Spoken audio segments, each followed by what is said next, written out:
বেশ একটু শীত শীত পড়েছে বুঝলে, সকাল সকাল বেশ ভালোই ঠান্ডা লাগছে। যাই হোক, তারপর মধ্যেই বৃষ্টিটা হলো না, এতে একটু ঠান্ডাটা বেশি বাড়িয়ে দিয়েছে।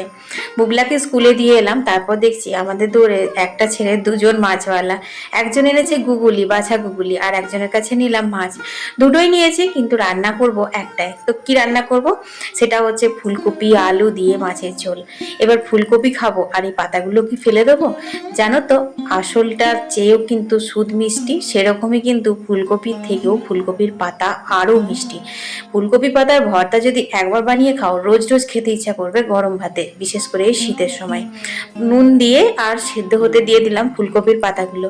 তারপর দেখো এখানে কাঁচাকুচি সেরে আসলাম, আর এখানে কাঁচা লঙ্কা আর গোটা কতক রসুন দিয়ে শিলে ভালো করে এটা বেটে নিচ্ছি।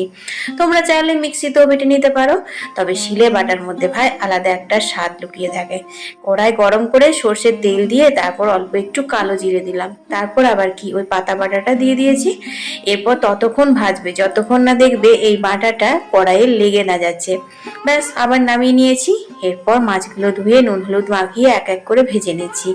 ও বাবা, সেই পটল খেয়ে খেয়ে মুখ একদম ভুতে গেছে বুঝলে। নতুন নতুন এই ফুলকপি দিয়ে মাছের ঝোলটা যে খেতে কি ভালো লাগছে বন্ধুরা, কি বলবো। এর আগে একদিন করেছিলাম বুঝলে, তারপর আজ আবারও করছি। তো দেখো পেঁয়াজগুলো তেল পাঁচফোড়ন কাঁচা লঙ্কা দিয়ে ভালো করে ভেজে, ফুলকপি আলু ভালো করে ভেজে, মশলা সামান্য একটু জিরে গুঁড়ো, একদম বেশি রিচ করব না, একদম পাতলা করেই করব। এই সবজি দিয়ে মানে ফুলকপি আলু দিয়ে মাছের ঝোলটা কিন্তু পাতলা করে খেতেই বেশি ভালো লাগে। সরস্বতী পুজোর ব্লগগুলো আমার দেখবে, তাহলে জানতে পারবে। সরস্বতী পুজোতে তো আমাদের এই মাছের ঝোলটা একটুখানি হবেই হবে। তাছাড়া সিজানো রান্না বান্না থাকে, সেই জন্য টকও হয়।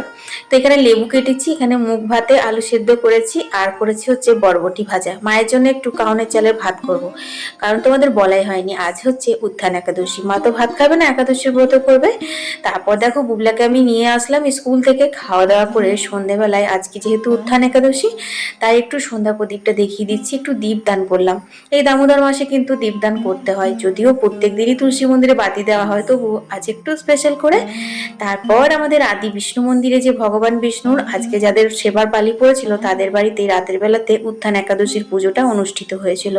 খুব ভালো লাগে। আজকে থেকে ঠাকুরকে লেপ গায়ে দেওয়া হবে, আর এই যে আখের ওপর কলমি লতার ওপর ঠাকুরকে বসিয়ে এখন সবাই মিলে এরকম কীর্তন গান করে করে ঘুরছে, এটাও নিয়ম।